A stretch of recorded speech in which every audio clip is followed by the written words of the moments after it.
বাংলাদেশে এখন জাতীয় সংগীত বিষয়টা খুব চলছে। কিন্তু প্রবলেম হচ্ছে এটা নিয়েও কথা বলা যাবে না। অনেক অনুভূতি।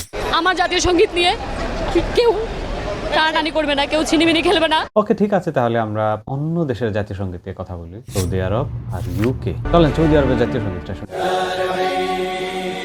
للمجد والعلياء مجدي لخالق السماء وارفع الخفاق أفضل يحمل النور المسطر رددي الله أكبر يا موطني موطني عشت فخر المسلمين عاش الملك للعلم والوطن।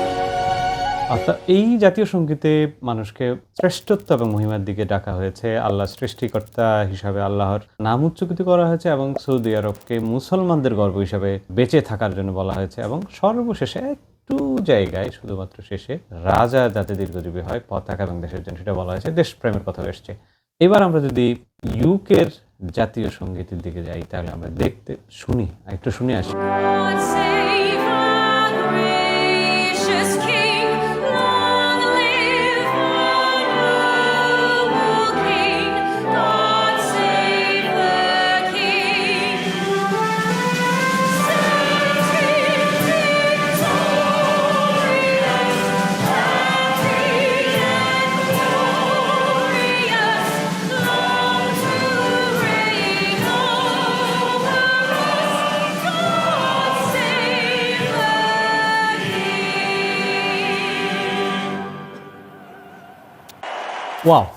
এই জাতীয় সংগীতে যেটা হচ্ছে ১০০% মোনাজাত, ১০০% রাজতন্ত্র। কিন্তু আমরা কি জানি? সৌদি আরব হচ্ছে গণতন্ত্রের গোরস্থান, থিওক্রেটিক মনার্কি মানে ধর্মীয় রাজতন্ত্র। আর ইউকে হচ্ছে ডেমোক্রেসি এবং সেকুলারিজমের প্রদীপ, লাইট, হোপ এবং সূতিকাগার, স্বর্গ। এই হচ্ছে জাতীয় সংগীত। আমরা যে ২ টা দেশের মধ্যে পার্থক্য দেখলাম।